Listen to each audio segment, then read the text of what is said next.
que compartía en congresos pedagógicos y en revistas, y estamos centrados sobre todo en esa pasión, en esa ilusión, en esa mirada al mundo.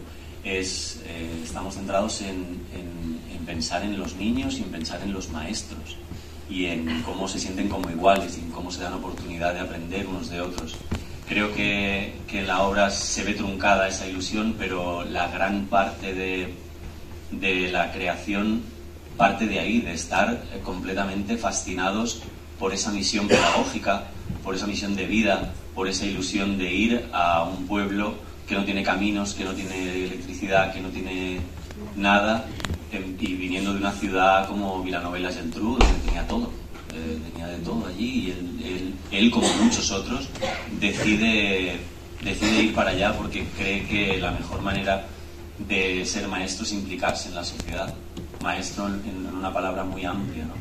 Y todos esos conceptos que vas aprendiendo y viendo, leyendo los libros, las novelas, la documentación, todo eso, ves que hay luz, hay mucha luz, como él mismo dice. Centrémonos en la luz real, la luz de los pueblos.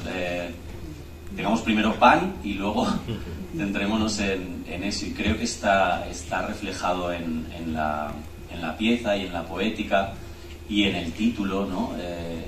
El mar, ese imposible alcanzar, esa cosa imposible alcanzar, o esa poética que nos une, o todo aquello que nos inspira, todo aquello que imaginamos, la mirada de los niños, la palabra de los niños, todas las palabras, todo lo que leemos son sus palabras reales.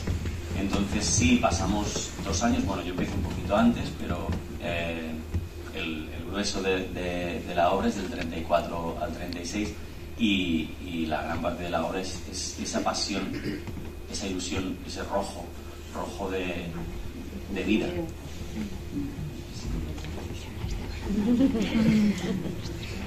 Los catalanes, no sé aquí cómo se diría, pero le ponemos una cara, una figura, una historia a un maestro republicano de la Segunda República, a uno más, uno de tantos represaliados. Xavi, Alberto, Sergi juntan la poesía, el teatro y la historia, una historia real. Y mi experiencia es la experiencia de un retratista que fue en 2010 a la obertura de una fosa común y acabó sabiendo que en aquella fosa estaba enterrada, habían los restos, al final no se sabe dónde está Antoni Benages, pero habían los restos de un maestro catalán, un maestro renovador, un maestro de la imprenta en la escuela. Lo que en aquella fosa no se recuperaron sus restos, pero sí su memoria. Y la familia de Antoni Benages conservaba en una pequeña cajita, conservaban estos cuadernitos. El retratista, una perla, que explicaba una visita de un retratista de época en un mulo, donde en un lugar llevaba una cámara fotográfica y en otro unos dulces para venderlos, y luego había 12 cuadernos más, y entre los 12 estaba el cuaderno del mar. Este espectáculo se llama El mar, la visión de los niños que no lo han visto nunca, y cuando vi por primera vez aquel cuaderno, vi que era un cuaderno que explicaba una historia muy redonda. Estaba custodiada por la familia Benages y hablaba de lo que tenía que pasar aquel verano del 36 y lo que finalmente pasó. Yo venía de la fosa. Hacía 4 días, que ya estaba 8 días, escuchando historias de asesinados impunemente, unas historias de familiares que aún buscaban, aún tenían la esperanza de encontrarlos, y luego días más tarde me encontraba este cuaderno, sabiendo lo que realmente pasó. Y esta historia, pues, en los inicios de la investigación, hacías un pequeño resumen y es que la gente se te emocionaba. Era brutal. ¿Qué tiene esta historia? ¿Cómo es posible que hayan matado a una persona así? ¿Cómo es posible que nosotros hayamos olvidado a una persona así? Porque hemos estado a punto del olvido. Pude entrevistar a exalumnos. Ellos durante esos 74 años les había tocado callar. A partir de la abertura de la fosa, algunos empezaron a hablar y conservaban una pequeña llama en el fondo de su cerebro que guardaba esta historia. Gracias a ellos, gracias a la familia y gracias a la exhumación, se pudo recuperar esta historia. Y al final es una historia que llega es una historia que atrapa, es una historia que acerca, gracias al teatro, gracias al cine, gracias a la poesía, gracias a la novela, atrapa. Y yo pienso que es una mirada hacia atrás para saber por qué estamos hoy, porque tiene una vigencia total esta historia, porque hoy día estamos así, pero sobre todo es una proyección futura de lo que pasó en el 36. No se tiene que volver a repetir todo, y que hay mucha gente que volvería, y se sienten los gritos y se sienten todavía ciertas actitudes que volverían a esos momentos. Yo pienso que el tema de la memoria es esto, es una mirada atrás para comprender lo de hoy, pero sobre todo para proyectar un futuro mucho mejor, humanista, porque estos muertos no son los muertos de uno ni los muertos de otros, estos muertos son de todos, y un país normal no tiene que tener más muertos en las fosas, en los caminos, y hay que abrirlos. Y bueno, simplemente quiero agradecer pues la oportunidad de estos 5 minutos para explicar estas historias antiguas pero muy vigentes todavía hoy día.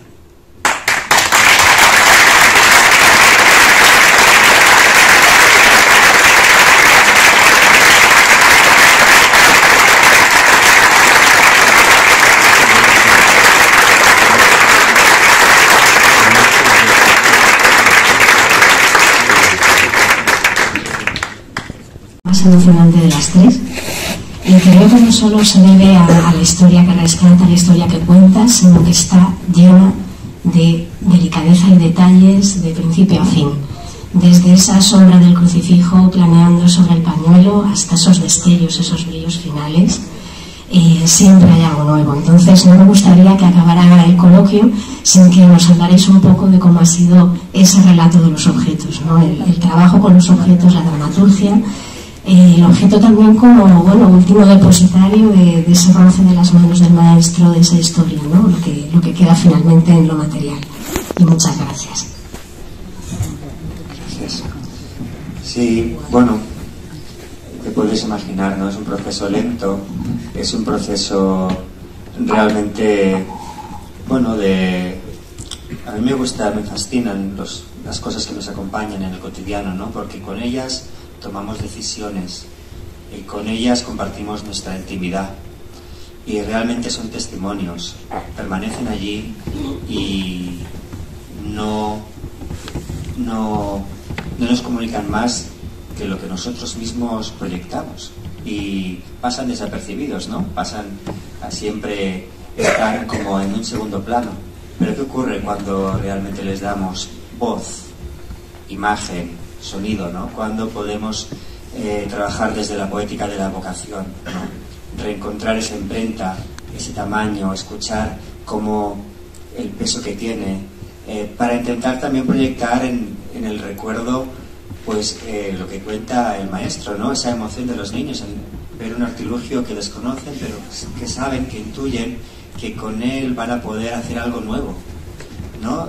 Recuperar esa ilusión a través de las cosas, ¿no? A través de su movimiento, de el poder que tienen también en evocar situaciones, porque todos hemos compartido, como decías tú misma, ¿no? Hemos tenido seguramente un maestro, una maestra o una persona que nos ha cambiado la vida, seguramente, esperemos que para bien. ¿Qué ocurre con una hoja de papel, ¿no? ¿Qué puede pasar con una hoja en blanco? Es infinita, ¿no? Infinitas las posibilidades, ¿no? Y yo creo que ese es el poder de los objetos, ¿no? De esas sombras, sí, de esas lucecitas que pueden evocar luciérnagas o pueden evocar deseos, destellos. Sí, estamos en un trabajo de imaginario, en el trabajo de realmente el recuerdo se une el imaginario. Si no hay imaginario, nuestro recuerdo se empobrece y pasa a ser cada vez más plano, más lejano, y ese es el peligro que nos acompaña hoy en día, ¿no? No necesitamos imágenes constantes de lo que nos ocurre a través de las redes, ¿no? Necesitamos comprender qué es lo que hay detrás, y a veces simplemente con una imagen que se insinúa con con un objeto, con una sombra, creo que es mucho más cercano a nuestra experiencia vital. Cuando miras por la ventana y ves algo que te atrapa, no sabes por qué, pero te hace permanecer atento, ¿no? Eso es un poco, ¿no? la quimera, ¿no? de estos objetos, que no son muchas cosas, pero te das cuenta que poco a poco, wow, lo que puede llegar a ocupar en el espacio, ¿no? Todo esto que hay en el suelo, ¿no? Las cosas terminan en el suelo, ¿no? Las cosas terminan en un rincón. ¿Cuántas cosas quedan en los armarios? ¿Sí? En los bolsillos. Ese poder de las cosas a darnos también otra posibilidad de como un espejo, ¿no? De retratarnos a nosotros mismos, ¿no? Y retratar la historia. Por eso los museos, por eso también esa indagación en la calle, en los rastros, ¿no? Esa necesidad de reencontrarnos en nuestra historia vital. Pero ¿qué pasa si las tocamos, ¿no? Recuperar ese momento en el que las cosas contienen muchas historias detrás, ¿no? Y bueno, de algún modo,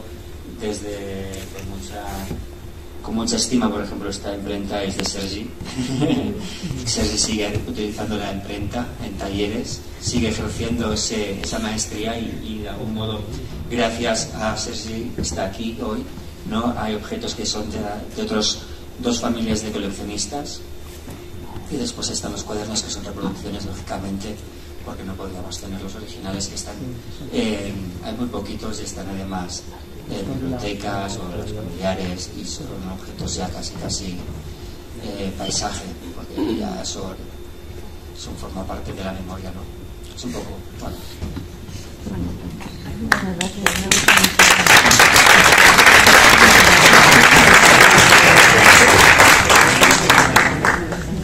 Un trabajo excepcional en todos los ámbitos, ¿eh? La documentación, las luces, los objetos, la grabación, qué decir de la interpretación, o sea, todo.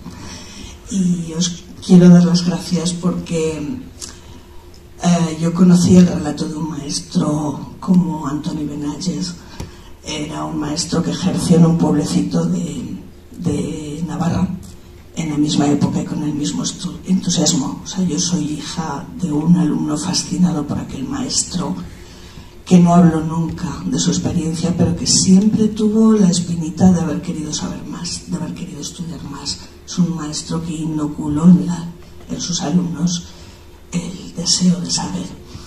Y bueno, mi padre silenció la historia durante toda su vida, hasta que el Alzheimer liberó los viejos miedos, las viejas ilusiones, y tengo que decir que mi padre, hasta el último minuto de su vida, no recordaba casi nada, pero no recordaba el nombre completo de su maestro. Entonces, muchas gracias, porque parece increíble que estas historias se hayan silenciado. Hubo un entusiasmo en aquellos maestros jóvenes de la República que querían cambiar el mundo con el conocimiento, con